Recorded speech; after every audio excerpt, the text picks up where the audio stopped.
샬롬. 새날이 밝았습니다. 오늘도 주일 아침 말씀으로 시작하는 하루 되기를 바랍니다. 오늘 큐티 말씀의 주제는 나를 향한 하나님의 목적을 발견하는 삶이라는 주제의 말씀으로 나누겠습니다. 먼저 말씀을 읽겠습니다. 누가복음 12장 15절 말씀입니다. 읽겠습니다.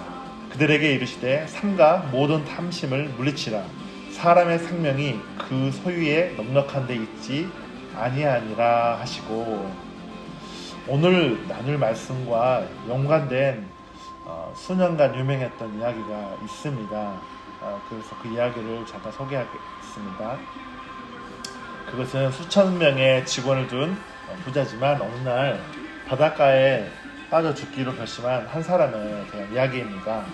그 사람은 이제 회사를 일으켜서 성공한 비즈니스 사업가인데 나이가 먹어서 자신의 삶을 돌아보는 그 시간 가운데 있었습니다. 어느 날 청년이 이 부자 사업가를 20년 동안 알고 지냈습니다. 이 청년은 제때 현장으로 달려갔습니다.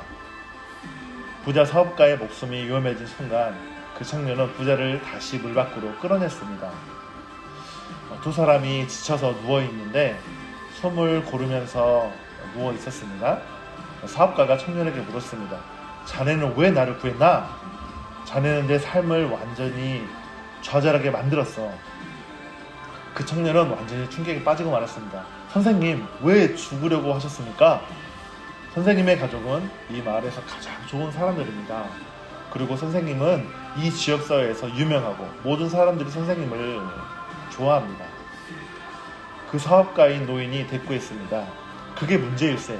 나는 모든 사람을 위해 살았네.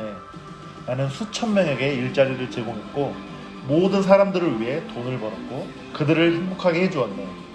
하지만 나 자신은 결코 행복하지 않았다네. 자네는 내가 익사하도록 내버려 뒀어야 했어. 그리고 그 노인은 청년을 자기 가까이 끌어당겨 말했습니다. 자네는 나처럼 살지 말게. 나는 실패자라네. 사랑하는 여러분, 얼마나 슬픈 이야기입니까? 많은 사람들이 이런 상황 가운데 살아갑니다. 세상의 성공에 휩쓸리는 삶을 살아서는 안 되는 것입니다. 예를 들어 어떤 사람은 좋은 성품으로 자랐지만 명성과 부에 대한 지나친 야망 때문에 좋은 평판과 성품을 놓칩니다. 그는 그것이 성공하는 가장 쉬운 방법이라고 생각합니다. 자신이 살아가는 사회의 성공에 부합하지 않으면 그는 자신이 실패자라고 생각을 합니다.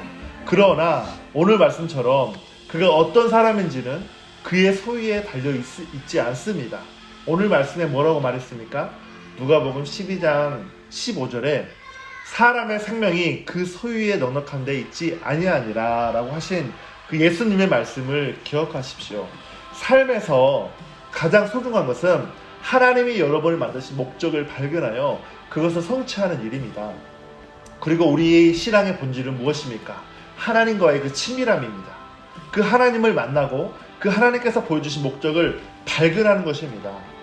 그리고 하나님의 행하심을 보고 우리의 온 삶으로 동참하는 삶, 여기에는 우리의 전적인 순종과 하나님을 향한 온전한 신뢰가 필수적입니다. 그것이 바로 목적 있는 삶을 사는 자의 삶인 것입니다. 아멘이십니까? 아멘. 다 같이 선포하고 기도하겠습니다. 나는 하나님을 기쁘시게 하는 하나님이 나를 향한 목적의 삶을 살 것입니다. 나는 이 땅에 하나님의 마음을 시원케 해드리는 기쁨의 사람이 될 것입니다. 구원받지 못한 사람들에게, 가족들에게 복음을 전하는 자가 될 것입니다. 하나님의 구원의 역사를 통해서 나의 부르심을 알고, 그리고 나는 성령의 능력으로 모든 하나님의 뜻을 이 땅 가운데 이루는 자로 살 것을 믿음으로 선포합니다.